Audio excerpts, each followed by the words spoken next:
We're going live. We're going live. Microphone check 1 2. What is this? The Black Super Friends are back in business. Welcome to another episode of the glorious Black Super Friends podcast. I am your host tonight, D. Horace Towns, joined by my 4 best friends that I call the Black Super Friends. Going in out of order tonight, I'm going to go up top to the ladies' man. Next in queue is Super Mario 561. And last but not least, I'm going to King Chris, pronounced Sing Chris. That's King Chris spelled incorrectly on purpose.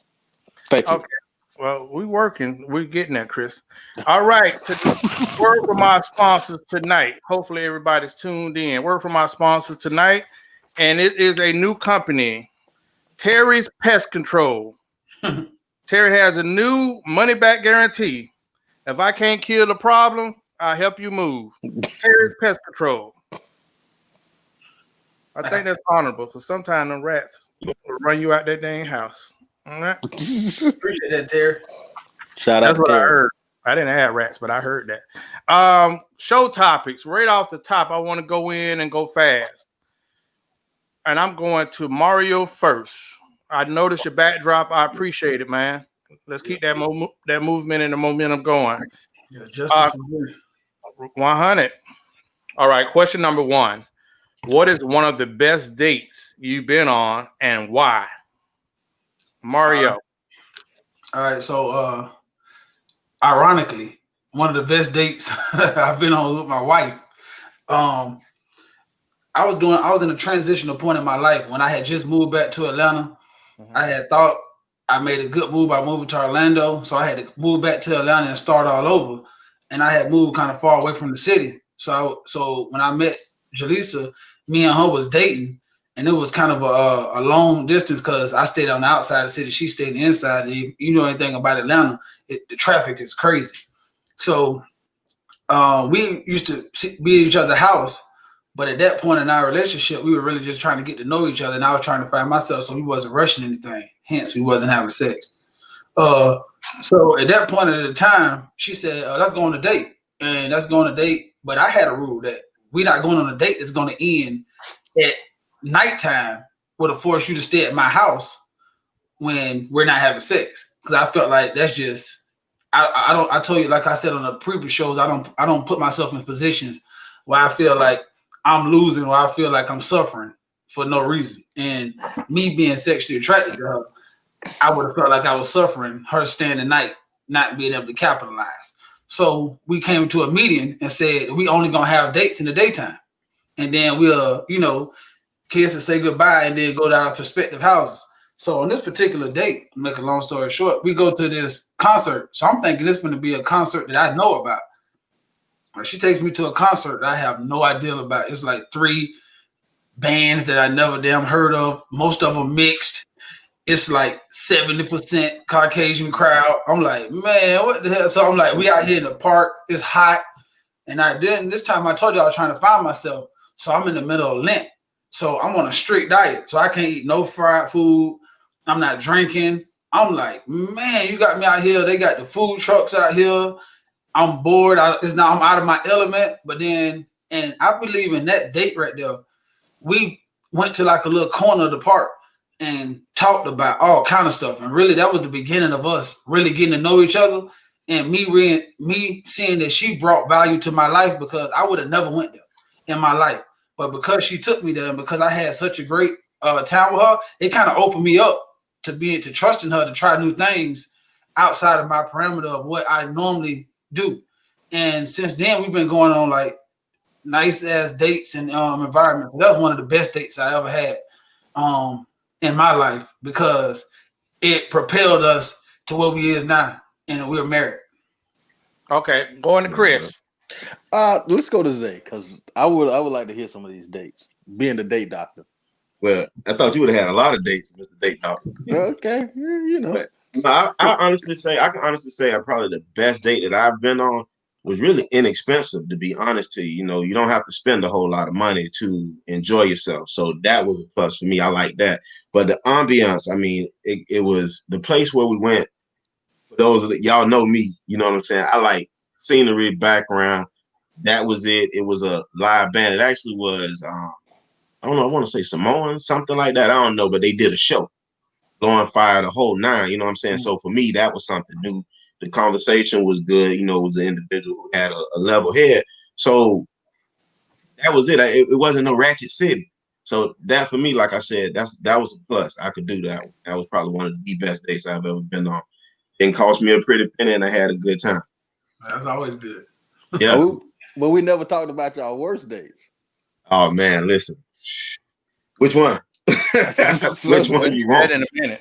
Okay. Well, for me, I look at it like this. I have a history in sports. So the lessons that I learned in sports, I take to all facets of my life, especially dating. Now, I've always been a team player. So if the team wins, I'm happy. But I do have a selfishness about me. So in games that I played in, even though no matter how, I played in some really good games. Three overtimes, buzzer beaters. I played in some really good games. But if I didn't score, it wasn't a good game. It brings me back to my last game that I ever played. We lost.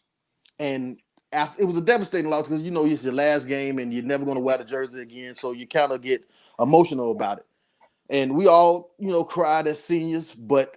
And deep down inside, I scored my career high. So I was pretty happy. So I take that same mind frame into dating.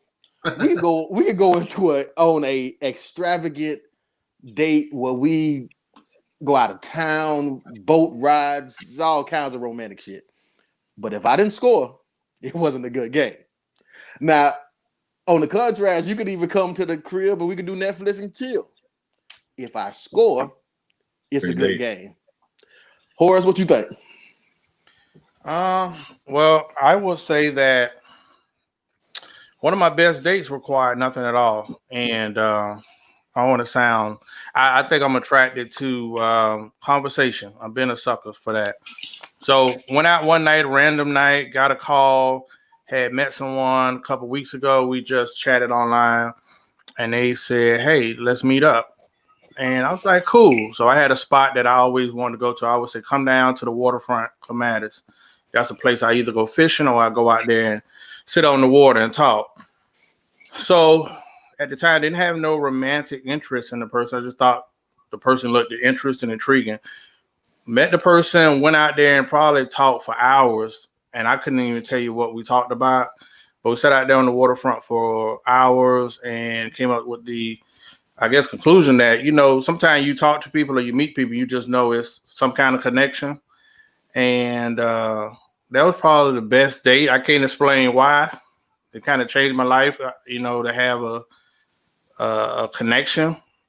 So yeah, that's some more lifetime type stuff. But that was probably my best date. And I left it at night saying, well, I didn't expect anything. So when you don't expect anything, some of those dates, that date was probably one I remember forever. And always keeps me optimistic about life and relationships. So sorry to sound lifetime-ish, but you know, that's my answer. But listen, so let's go and say the worst date. Hey man, listen, man. What's the worst date, Chris? Anyone that I don't score in.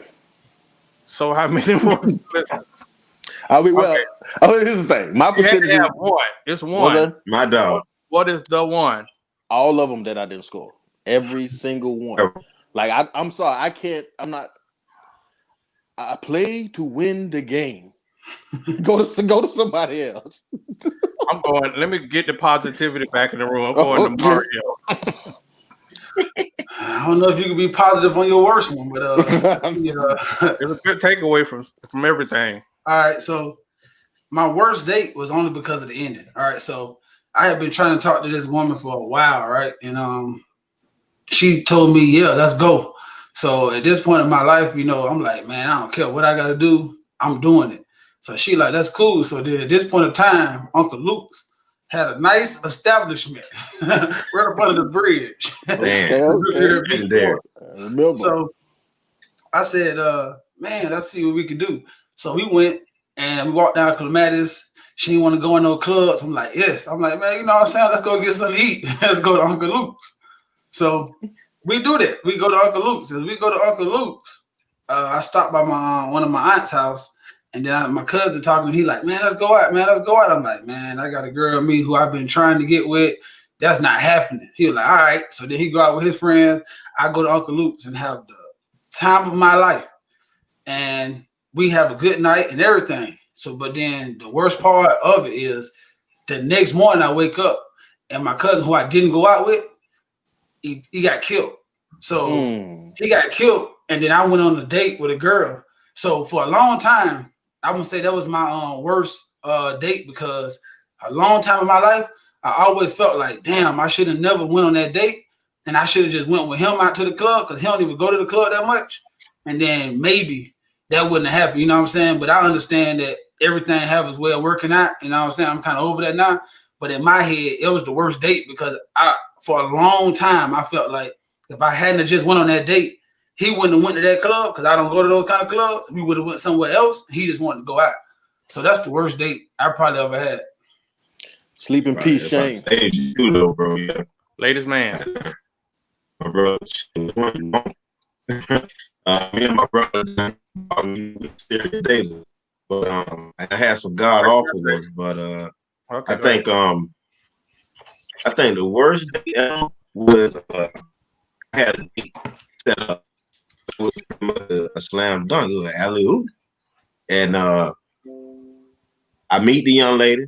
I tell her, we're gonna go have a little breakfast. It was a club setting. You already know that's the type of life we were living at that time.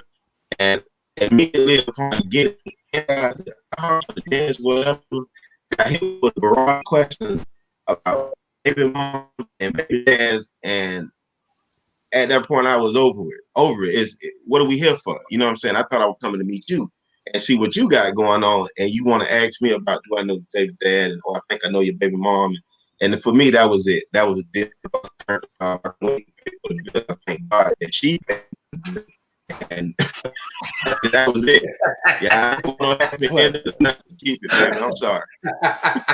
Boy, that was a horrible date, because it even messed up your internet. Good. Jesus Christ. Listen. Okay, listen. I told you which one you wanted. Listen, let me add my part. It's two worst dates. It could be the one where me and Zay probably could have been the new episode of Life when we went over to somebody's house we shouldn't have been at, and the people next door, somebody got like it was a mass murder. So, but the one I'm gonna go that beats that one out. One night, 30th Street collaboration, and I'm just got to be perfect. I got to tell it. Jay stole Mark Carr to go meet some girls downtown. Riviera Beach is not supposed to be downtown. So we done took all the back ways to come in to enemy territory. We get down there. I said, Jay, don't cut the call. Jay said, man, we got to save gas. I said, okay, you stole a car, so gas can't be important to you. We go down there and the car breaks down. What makes the date worse? At that time, I drive a Honda. I don't know about cars. These two chicks were underneath the hood talking about pump the gas, turn the car. So you went with two shade tree mechanics. Bruh. So we're in the territory. The girl under the hood, they fixing the car. Bruh, it was, and they was not even, I was a wingman that night. So that was the worst date. And it was a fast worst date. So imagine being broke down in enemy territory. The car don't work, so now you got to tell the person you stole it from that the car is not working. So the story is just horrible all the way around. But them two West Palm chicks was underneath that hood, like dudes break down all the time. Did y'all show? She was messing. Score what? An oil stain on my shirt? All right, I'm going on, man. Number 2, what's one thing you know now that you wish you knew in your 20s? I'm gonna go back to Zay. Check your internet connection. Oh, it's bad. I think the hurricane came to say. Right, This could be it could be an Xfinity cable. Yeah. Yeah, it sounds like he playing computer love over there. Oh, you got cricket No. Zay Payne. you got that cricket wireless over there. Yeah. How Okay, they so doing? Okay, let me go to Mario. Jesus. Something I knew in my change in my 20s. Let me see. Probably the best thing I tell myself in my 20s is just understand that 40 is not that old and 30 is not that far away. So a lot of time when I was in my 20s, I thought being 35 was old. I thought, 35-year-old women were cougars. And if you had to wear a button up into a club, that was an old folks club, you know what I'm saying? And now that I'm in my 35, now that I'm in my 30s, my late 30s, I'm gonna say that I think this is the best time of my life. Like, you know what I'm saying? I don't have to worry about jumping around, hanging around. When I go to an establishment, I actually can listen to music and sit in there. I enjoy stuff. I have my kids are growing up, you know what I'm saying? So I tell myself, just be patient and enjoy your 20s and don't rush it. I can dig it. All right, Chris. For me, it got to be credit. I wish I would have known the importance of credit. Nowadays, credit can affect the place that you live in. Credit can affect the interest rate that you pay for a loan on cars or anything like that. Credit also can affect your job. So I wish in my 20s I would have learned the importance of credit. It is extremely expensive to have bad credit. So if it's one thing I wish I would have learned is the importance of credit. All right, Zay? I'm gonna hop in before radio.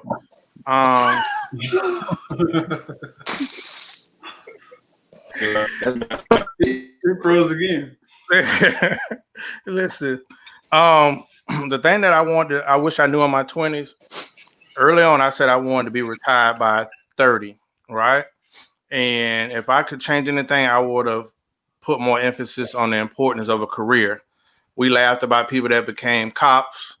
I went to fire academy when I was in 30, but a lot of people that settled down and went right to those jobs, whether it was a garbage man, whether it was a policeman, or there's a lot of those people that went to work and got those 20-year pensions or 25-year type retirements, and they living a little better than the most of us. I always patterned my life after a book called The Grasshopper and the Ant, where the ants worked all year round, and then the winter came, the grasshopper was ass out of gas because all he did was play all the time.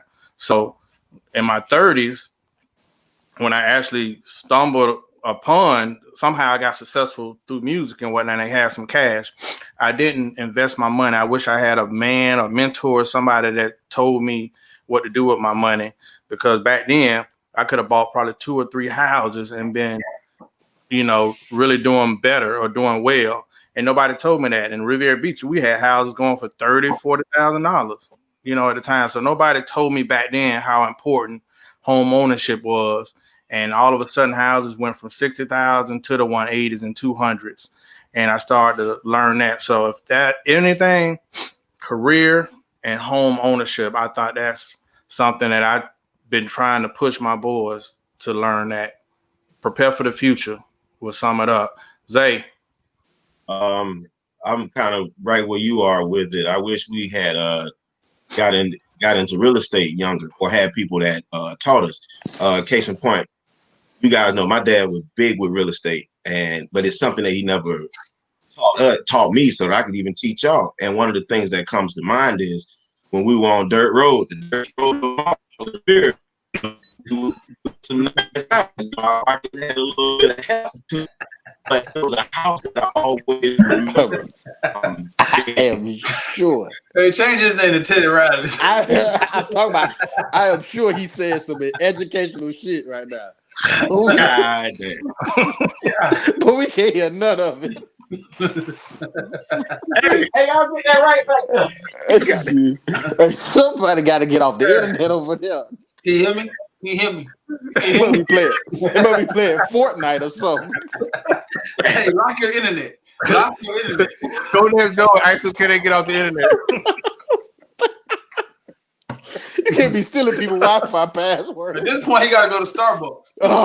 Because he's getting out of here. He had Bud Chicken using the damn Wi-Fi. Okay, next Oh my question. God. Next question, Hey. dog. Zay, we're gonna get you an What's up? endorsement deal for Cricket Is Wireless. it better? Is it better? It's back like oh boy, you clear. Dang. Yeah, tears in my eyes. Okay. So what I was trying to tell y'all before the Teddy Riley effect took me out. I Computer don't know if love. it's Nelly or Teddy Riley. I might have to ask Amber. I don't know. Oh, Jesus. But I was saying real estate. I was saying that that was what she had taught me so that I could teach you guys. But damn, still. God, no, you just sound like that. It should have been internet. For me, that's what it is. Tell yourself in your 20s and get a nice ass. Throw the old show away. Move your motor. I'll be damned. God damn. I got tears, man. It's got killing me. What a night. Oh, Yeah, it is. I'm sorry, Zay. Go Try ahead. this again.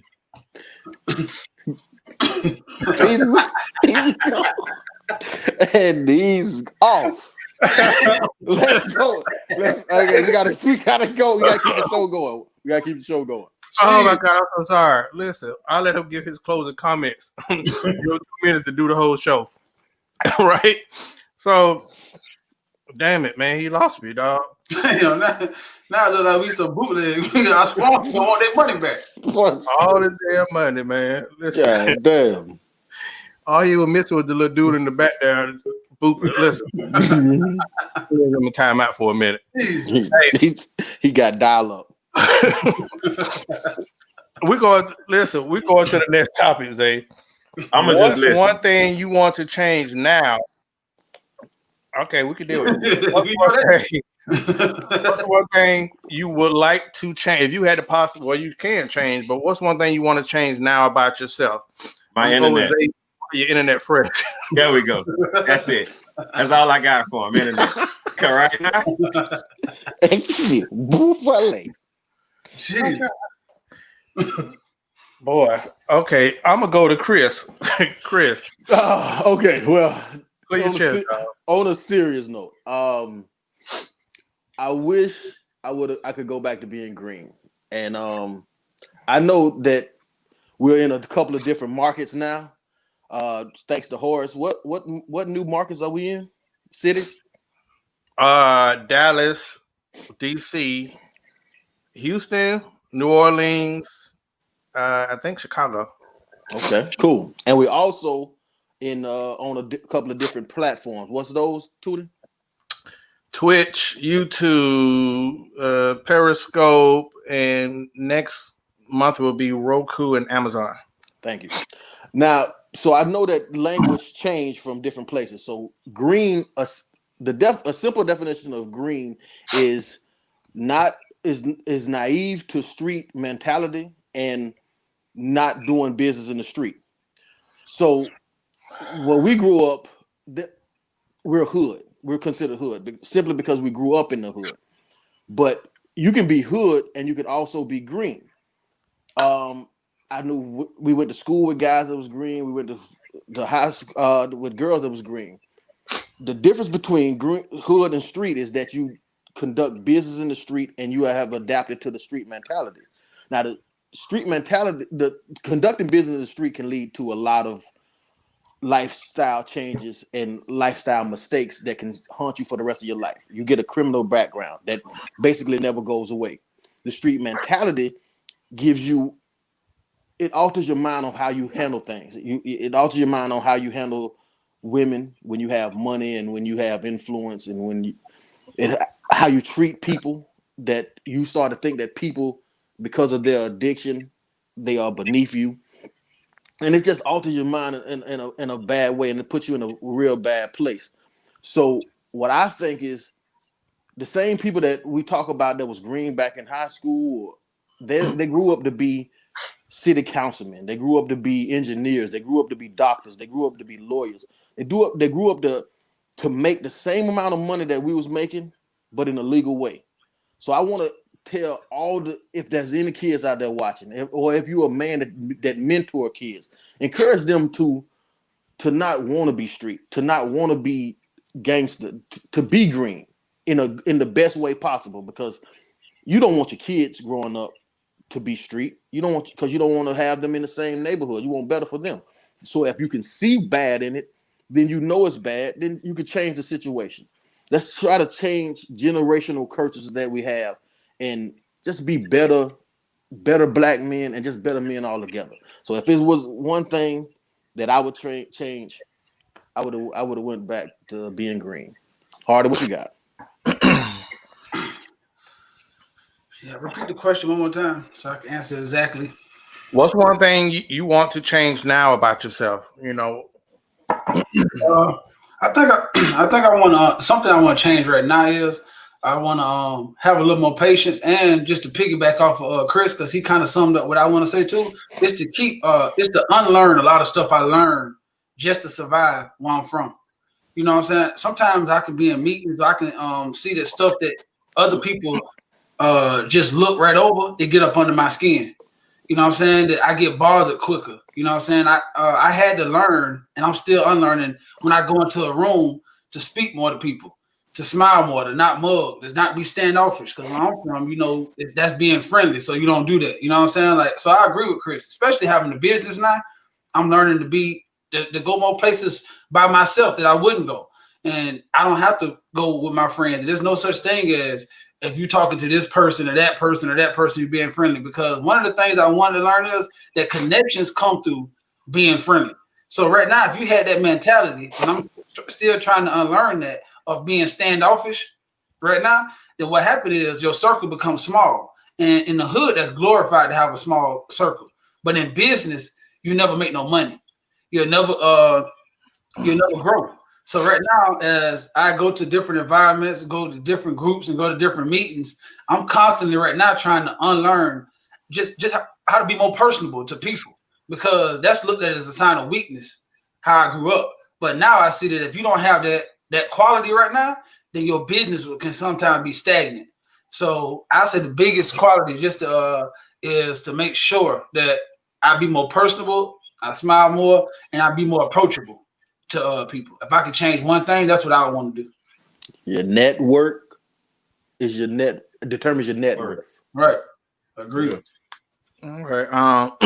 I think the thing that if I could change anything right now about myself, I'm gonna say it is for the last couple of years I've asked God to help me deal with my patience, and I think I've learned that that's something that I ain't gonna say it's dangerous, but when you ask God to help you with your patience, He give you nothing but tests that test your patience.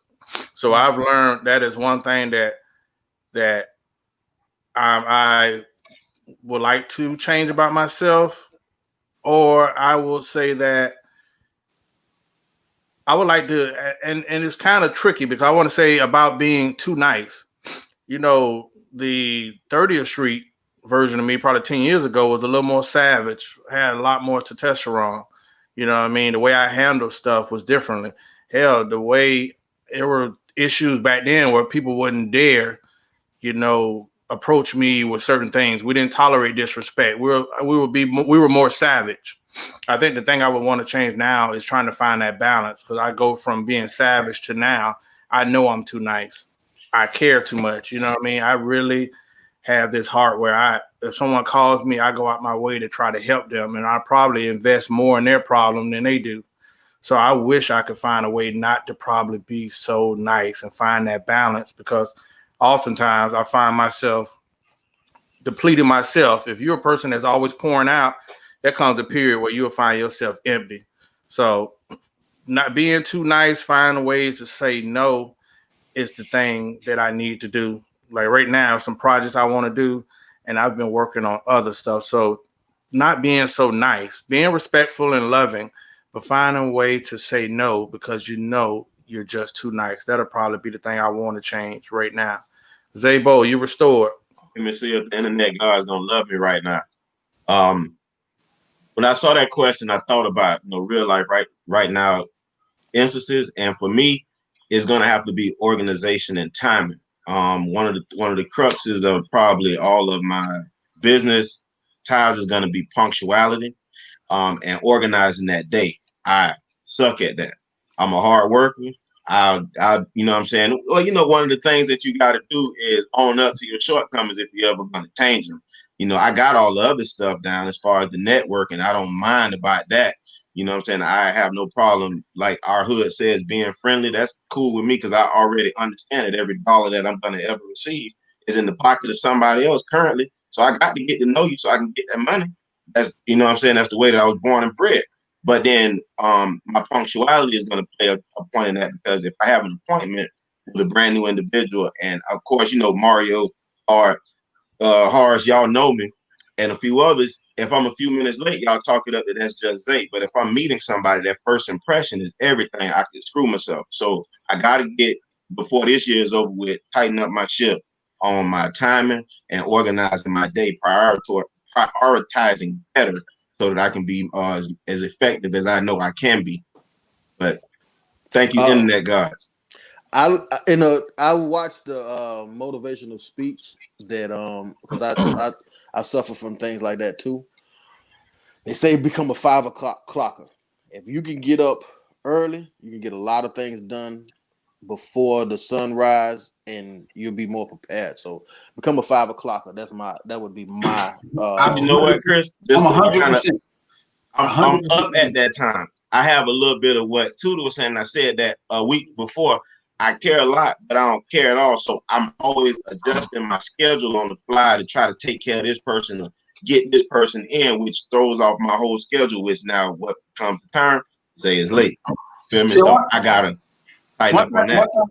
One thing, my granddaddy was in the army, and my dad, on both sides of the family, and my dad was like an army kid. So one thing he instilled, like the little bit of time he did teach me now a little is that the best way you can show people respect is by honoring your time, because time is something you can't get back, you can't replace, and you can't pay for, because you can't monetize it. So one thing I for sure I agree with Zay, because Zay got a bunch of great qualities. He's a hell of a worker, and I agree, like, because he definitely gonna get there. But when he get there, he gonna do exactly what you need him to do.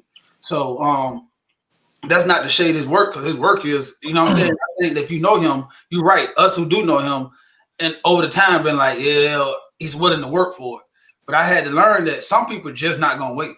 And then that first instant of being late, because right now, how I run my ship, even at work or how I do, if you late for me, then that's almost like the end of the world to me, because I did everything in my power to make sure that I was here on time.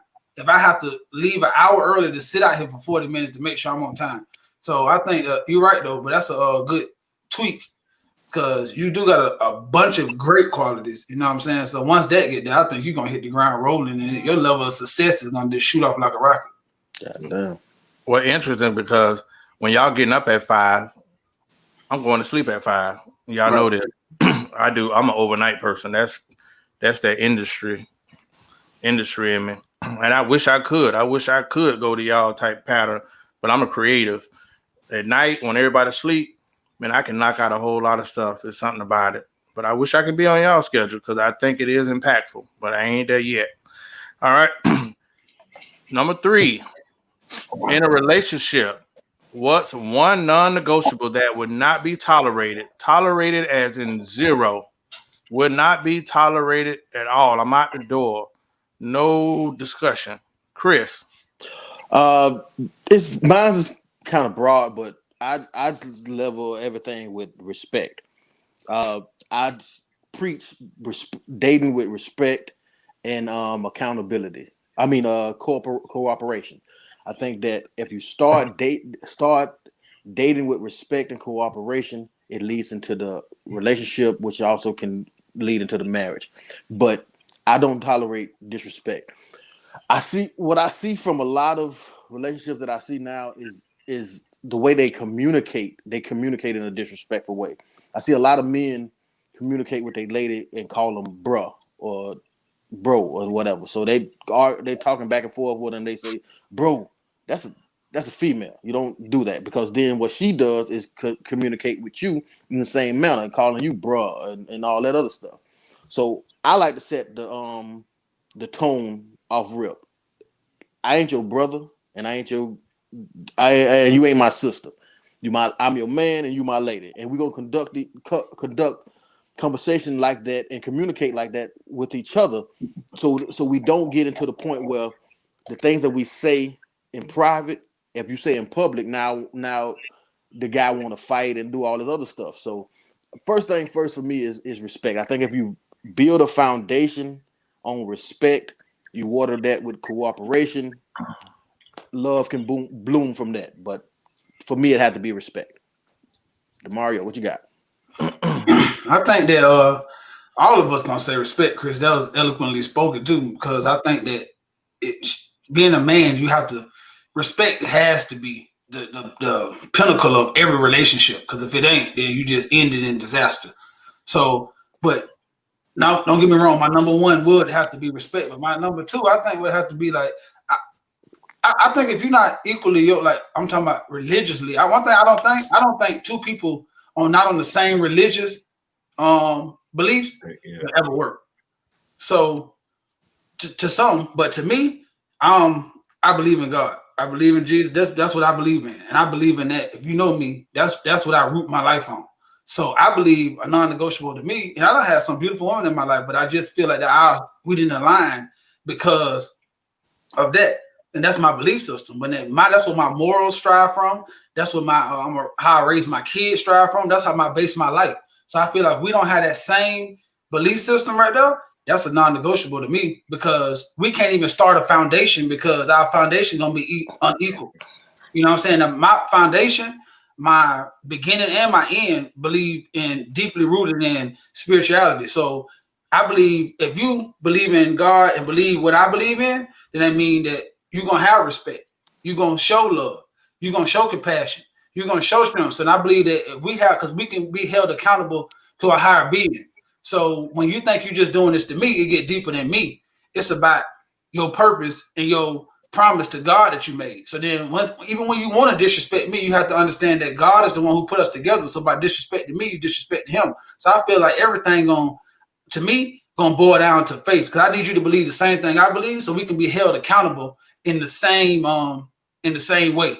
Because if you don't believe what I believe, then you could justify your wrongs, and then your perspective of respect can be different than mine. Because some people might not call what they're doing is disrespect.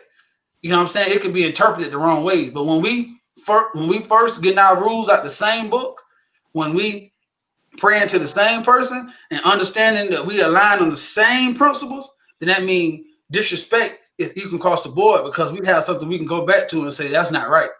So that's why I say what mine is. Before you move on, Hardy, we have a message. We wrote a comment from Shantae Renee that says abuse. I think I speak for everyone on this panel. Right. We don't condone sucker shit. We don't beat on women. We don't condone it. We don't praise that. We are totally against that here at the Black Super Friends podcast. So any man out there that's in their emotion and they feel like they need to beat a woman or verbally abuse a woman to control her, we completely believe that that's sucker shit, and we don't stand for that over here. Zay, what you got? Right on. Non-negotiables, when we started talking about it and we brought that to the forefront, I went so many different ways with that. Because I mean, I laughed at my brother who had a thing about toes for a long time growing up. I started thinking about, man, the box can't be bad. I thought about everything. But I think I went long term and I started to think more marriage. And I think a non-negotiable for me inside of a marriage would be me not getting along with an in-law or my significant other not getting along with my parents. I don't think that I think that would make or break me as far as our relationship went, because I don't think that you can love me and not love the people who brought me here on this earth and myself as well. Like, if I love you, there's nothing that your parents can do, no matter how bad it is. To me, I think that I wouldn't be able to still love them. Even if I got to love them at a distance, I'm not going to be disrespectful. So right back to what you're saying, Chris, But you know, we got to have that family orientation. If we don't have that, which is probably going to go back to what you're saying, Mario, we not yoked. I can't stay there. That's just not going to be a good deal for me. I'm going to be out. So Right. that's the only one that I could come with. That's a Easy good going one. after that. That's a good one. What about you? That's a good one though. Family is important. Yes. What you think, Horace? The thing for me that's non-negotiable, it goes back to respect, but I think disrespect comes in many forms. So for me, the one that I definitely won't allow is I probably say we say emasculation, but I would never allow a woman, and this goes both vice versa, to say or tell me that I'm not a man. I think that is something if you could say that to a man, I think you don't have no respect for that man. So that's something that, that's hard to recover from. So somebody can't just say, I'm sorry. That's going to take some work. That's going to take you showing me that you got to prove to me that somehow came out of somewhere else. But I think that would be one of them. And second is just respect overall, making sure that this man, if you were the guy and you're in a relationship, make sure you see that other person. A lot of people in this culture like to say I'm married or I'm with somebody, but to the outside world, they portray that they're by themselves, and they show a little respect for that person. And the key is behind the scenes, the dude is doing more than let's let on. So that disrespect, even if it comes to image or if it comes to emasculation, I think there's certain things that a woman or a man can't. I don't think a man can say to a woman, "You're not a real woman." I think we all growing, we all evolving. So certain things you just cannot say because they devastate people, and it's hard to say I respect you and I love you if I say stuff I know tear me apart or tear you apart. So that would probably be my thing right there. Word. That's a good one. That's a good one too, because some stuff you can say can linger for a long time. So what I'm saying? It's just not as simple. Like you said, that's a good point. It's just not as simple as I'm sorry and let's move on.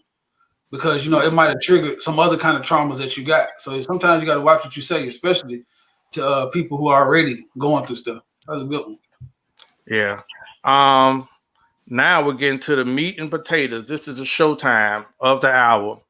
And this topic here was inspired by a meme that went out, but there is a video that went viral this week, and the video consisted of a young couple. I don't know if they're married, but at a birthday party for a 3-year-old daughter, I believe, the man presented the woman, his girlfriend, wife, whatever, with a gift, and she came to life. The scenario is they're in the kitchen. She's washing dishes after the party.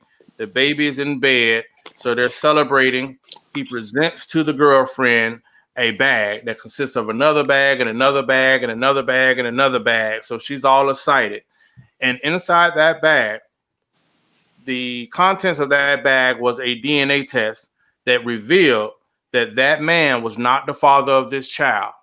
So after he gave her this DNA test that proved that he was not the father of this child, the woman came unglued. She was emotional and she seemed to be devastated, knowing that she knew all along that this was not that man's child, but allowed him to go to a third birthday party, celebrate, support, sponsor, and create.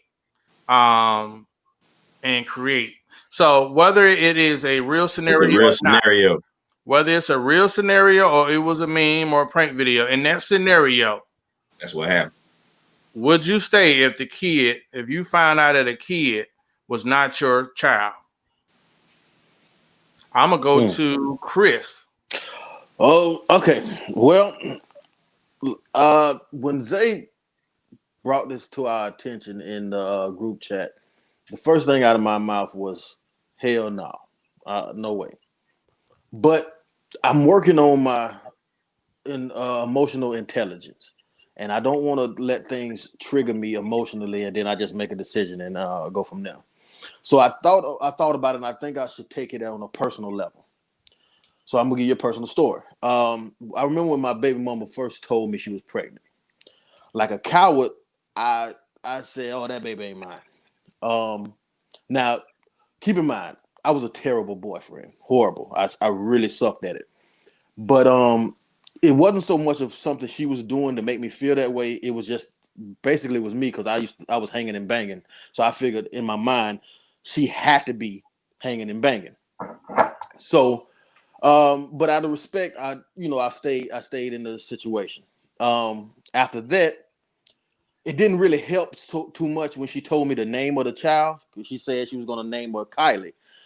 But at that point, my brain started to work, and I'm like, oh, I got her. The guy, it has to be a guy named Kyle or Lee. It has to be. I got her pinned down now. So after that, I devised my masterful plan. I was like, okay, well, I'm gonna stick in there, and when the baby come, I'm gonna get me a DNA test, and I'm gonna show her and Kyle or Lee that I ain't finna pay for no child that ain't mine. So fast forward to I went to all the doctor visits, and fast forward she's having the baby. So I come, we having the baby. I was too scared to look on the other side of the curtain because I heard if you look at it, you'll never want to hit it again. So I stayed Shit. there.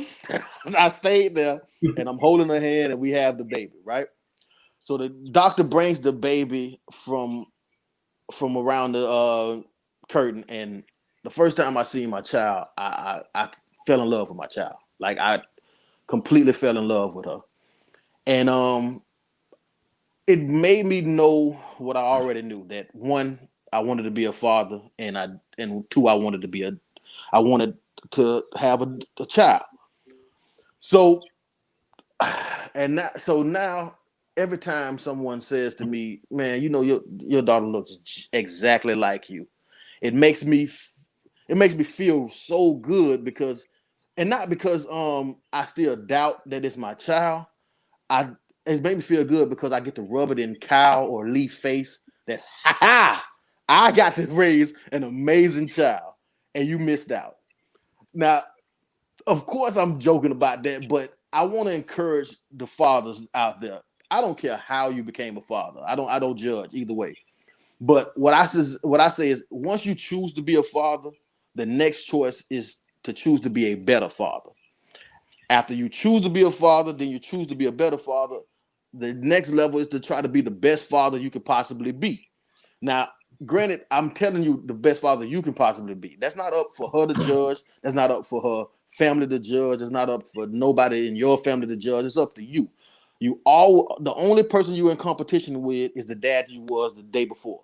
So every day you're trying to be a better father. So again, to answer the question, man, you ain't got to keep that woman because that was some low down shit.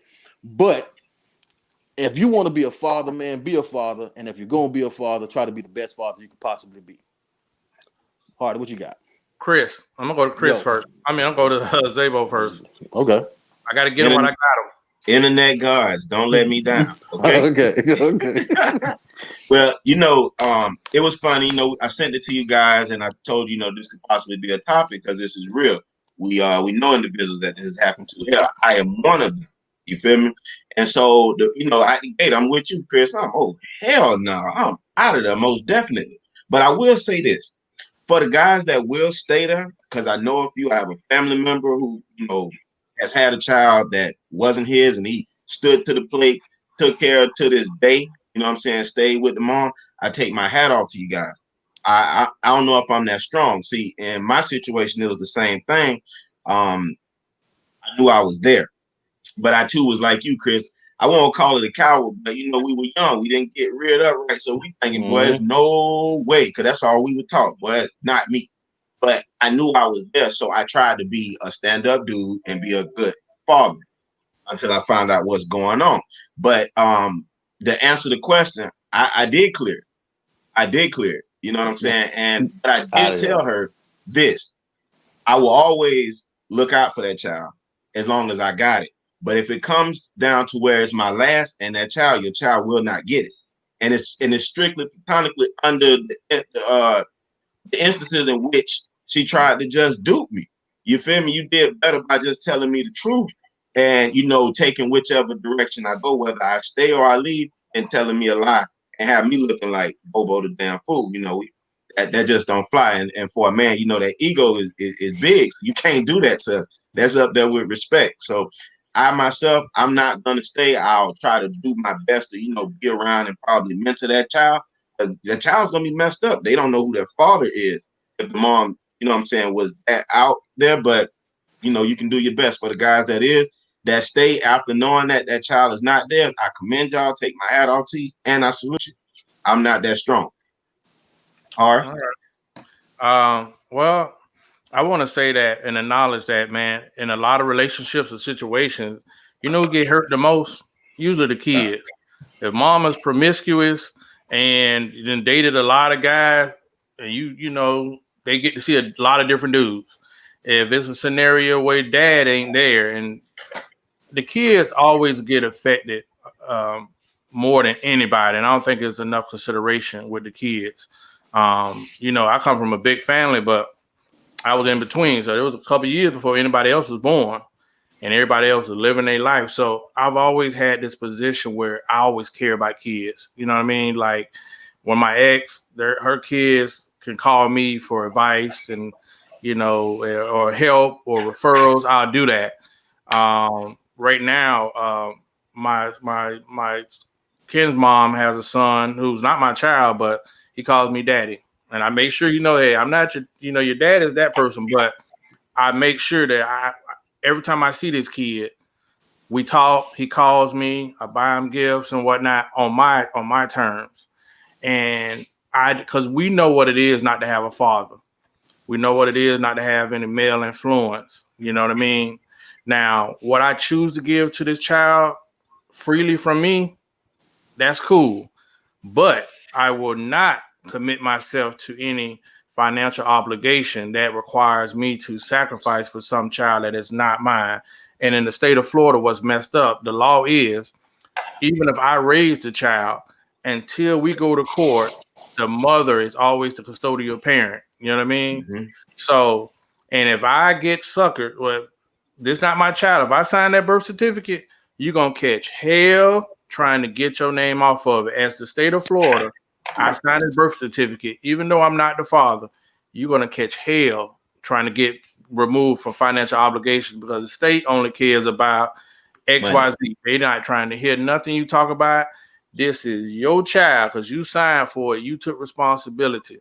So I would not allow myself to be in a situation where I'm paying X amount of dollars for a child that's not mine, but I will make sure that any child that shows me that they need some of my investment, whether it's a phone call, some mentoring, or just, that TLC, I will do that. You know what I mean? If the situation allows me to. But I'm definitely not going to contractually put myself in a situation where I'm taking care of kids because it's hard enough being a single black man, being a man. That's the part about when you get married. Like I'm about to take on more because I love you, but it's hard whether you're a man or woman surviving day to day. So you got to be careful of your contractual agreements. But I think we need to take more consideration into young people, invest in them like we complained about. Go ahead, Hardy. Sorry to ramble. No, it's all good. All right. So first of all, I got to say this. My first child I had when I was very young, right? So my child's mother knew that the DNA test was coming. And Brother Chris and Brother Zay, well, I respect their opinion, seem to think that is some kind of way less than manly move to ask for a DNA test. But let me tell you about this show that my grandma used to frequent. It's called Murray. Murray started in 1991. And I've been seeing You Are Not the Father for as long as I can remember. Since 1991. In the back of my head, I always thought, damn, that gotta hurt. That has to hurt. I've seen men cry. I've seen women run out the show. I've seen everything. And I personally know a couple of my friends who this have happened to. So I vowed, I don't give a damn if you the Virgin Mary. I need a DNA test. Because one thing for sure, 100% you know that's your child. 100. 100%. There's no changing. I don't care what I say. I could wake up at 4 o'clock in the morning and say, "Hey, that baby you had, it ain't yours," and you can be like, "Yeah, whatever, nigga," and hang up the phone. But just to let somebody have that kind of power over me, I couldn't live like that. Because I know a woman who did a dude like that, and it was a complete lie, and it ran him crazy until he found out it wasn't. So me seeing that, I'm like, bro, right now it's the 20th century. So right now, if you don't have a DNA test, that you assume the right for that father to be that child's father anyway, because nothing stops you from going to get a DNA test. So I feel like the minute you decide that you don't want a DNA test, you're assuming right, because your right is to go have one. So if you say, "Nah, I ain't gonna have no DNA test," and it's 6 years down the line, and you find out that baby not yours, that's your fault. We got to be accountable. That's your fault, because you didn't want to go get a DNA test. Maybe because you didn't want the backlash of the woman. Maybe because you felt like it was yours, or like Chris even said, you want to be a daddy. Whatever it was, you made a decision to say, "I don't want a DNA test," which is they're offering to give you in the hospital. And I'm going to take this woman's word and I'm going to assume this child. So my point on it is, for me, no, I'm going to have a DNA test. So I don't know. So that was my point all the way up until I got married. And then, but that was my point even when meeting my wife. Like, no, if you get pregnant by me, is you going to get a DNA test. Like, I don't care. And she was like, cool. I know everything about you, so we can go together. Like, and me seeing her so certain, she thought I was playing. In the hospital, she's like, "You still want it?" And at that point, I said no. So at that point right now, I assume all rights to that baby. So right now, it's like, yeah, it's easy to say, "Yeah, she duped me." No, you duped yourself. Because at any point in time, you could have said, "Bro, let me get a DNA test." Nobody made you not get a DNA test. You chose not to get a DNA test. So that's how I feel about that. So we can look at that two ways. Like, yeah, she lied to you, but we all know there's not a man in this world that don't think women lie. So don't use that as an excuse now. We know women lie. We know men lie. So right now, when it comes to the find out, because for whatever reason, you wanted that child to be yours in some kind of way. And now it turns out it's not. She the worst person in the world. But it's almost like a person, you know what I'm saying? It's almost like a person leaving their door open and getting fucking robbed and saying, "Man, it's a thief. It's a thief." Man, yeah, right, man. This is crazy. And then one more point on that. I know my bond. Like I said, I had my daughter when I was real young, right? So when my daughter's like 4 or 5, she was the only thing that was keeping me sane a lot of times.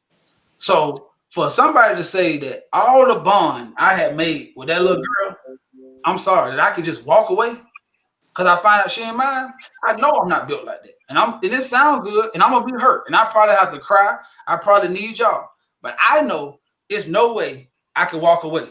Now you talking about a couple weeks, a month? I haven't, because unlike Chris, and I'm gonna say this, I didn't have that instant bond where like, oh, I just love this baby so much. I grew that. That grew over time with me. So you talking about the first month? I'm out of there. You, the baby, your mom, everybody. Change number. I'm out of there. Because I understand once you get that attachment, it's hard to let go. So for me, I'm gonna say that's the 2 points I got to make. No, go ahead. No, I'm gonna let you finish. Go ahead. No, if it's, I think that's a loaded question because I think it has to be a time period. Because if you're not really like attached to that baby, it's easy to let it go. But right now, I could imagine like a 5 year. I think the thing said like 3 years old. That means I done did too much for that baby. I don't rock it to sleep. I don't change pampers. There's no way I can let that baby go. There's no way, because I'm already one with that child. So I couldn't do it. Listen, when I was out there amongst the streets, I must say that when I knew I was going, if I had a baby, that was my thing. So I did everything that you do to make a baby. So when I had Tyler, instantly, the day he was born, my life changed. I didn't even see life the same. It was something for me instantly. You know what I mean? Right. And the best thing about it, y'all, all of us raised my son, but instantly, I didn't even see the streets the same no more. You know, at one time, all of us could be like, it's a party in Tampa. We'll hop in all our cars and drive to Tampa for a party. We could do stuff without overthinking. Now, once that child, I'm always thinking about my child. So you do feel an extension of yourself out there. You know what I mean? So you can feel that connection once you get it with your child. But I will say this: back in the days, the significance at one time they required blood tests before you got married. Remember that? They required that because a lot of interesting stories have happened over the years, especially on the strawberry letter aspect of the Steve Harvey show, where the girl and the dude about to get married, and they find out they brother and sister. So I think DNA tests are really necessary in this time of day because a lot of Off the who rip. make love to your old lady. I think that's right now because I can't remember the exact, and I'm sorry because I don't want to give out no bad facts, but I think it's Mexico or something like that. Because as people know, I got married abroad, so when we was trying to pick a place to get married, I think Mexico is one of the places that you had to get. You had to fly in and get a blood test and then come back, and then it was like, and I think it was like a lot stricter to get married. You couldn't just fly there and be like, yeah, I'm getting married, and then just come back home. That one they wasn't playing that shit in Mexico. Hell, in China, I believe China. You got to apply to have kids. Like you just say, you can do a lot of things, but hey, we already overpopulated. What's your plan? Get this permit, like a fishing license. Um, Closing comments. We was close to the 1 hour mark, but due to technical difficulties, we ran it quite a little bit over. So listen, I'll make sure this will be marketed. This will be one of the most memorable shows that we have ever done. My chest feels so open and clean right now from all Get it the right. Hey man, listen. I'm going to closing comments, man, and I want to ask the people out in the audience: make sure you share this show. But second of all, we need content. We're open to having a dialogue. So if you have some topics, it's anonymous anyway. But if you have some topics for discussion, or there's a show that you would like us to produce, let us know. You know what I mean? We have a show where we'll be doing once a month called Therapy Thursday with Katina Peters. And once a month, we'll also do a diversified show with Super Friends, and we bring in 2 female guests to have dialogue because we do recognize the need to have conversation. And our goal is to have the conversations that most people aren't having. And you're going to get it from 4 different perspectives.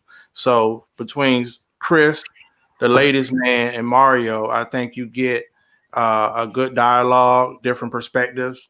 So closing comments. I'm going to start off with Zay while we got him. Internet cards. I'm gonna have to work that in the paint. I'm sorry. This is going to be a commercial show. Hey man, it's good. I'm sorry I couldn't get you guys the information, all of it out, but I still enjoyed the dialogue. The conversation that we had is real. It's real life situation. So as Horace told you guys before, give us content that you want to hear 4 guys speak diversely on. You got 4 walks of life, 4 different ways of thinking, but it's gonna be from a guy, which should help a lot of our female viewers, but we also want to help our guy viewers, man. Anything that you have on your mind that you just want to hear a woman's input on, don't be afraid to hit us up. Again, it's anonymous. You don't have to worry about it, and we'll do all the speaking. We don't mind. Trust me. And thank you guys for tuning in to us again. Zay, you breaking up? Oh, Teddy Riley, Nelly. I'm Nelly now. I done more. Hardy, go ahead. Chris. Well, I want to bring up something that I thought of. We're dealing with COVID at this point in time, and a lot of us parents are faced with a decision on whether to send our kids back to school. We was given 3 options: to send them back to school, or do virtual learning, or do homeschooling. That could be a tough question depending on the climate of the household. So what I was thinking in these times, I think that we maybe should lean on the church. And what I was thinking is, what if we send our kids, what if we all choose the virtual school and then we send our kids to our prospective church? That church is now set up to have them come in to virtual school, have someone to help them with tutoring and everything like that. We feed them, and then it's almost like the same schedule. So we give these kids a chance to get back somewhat to normalcy. They get monitored by people that you trust that goes to your church, Now, of course, there's going to have to be a financial investment into this, but if you're not spending millions of dollars like you do every year for school clothes, you can give that to your specific church.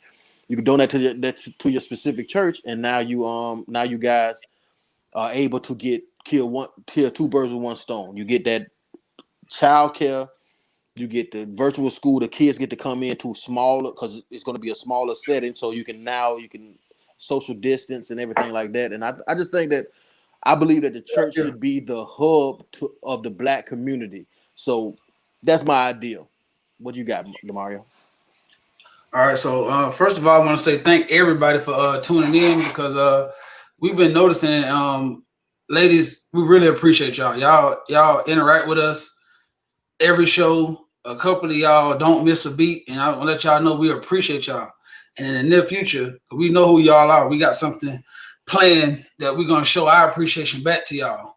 Like Chris said, share this, because I think a lot of people need to hear this. You know what I'm saying? And then the more dialogue we get and the more places we reach, the more we set the precedent that Black men can have articulate, good conversation and not be fools. And I think that representation is needed right now in this climate that we living in. You know what I'm saying? That's the whole reason why I'm on this show.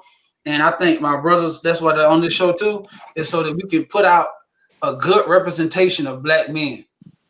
And I appreciate y'all tuning in to keep us motivated to keep doing that. I want to start doing this every now and again. I'm gonna give a shout out because I feel like it's not done enough to a Black man who I feel like is doing great things in the community and is a good representation of a Black man.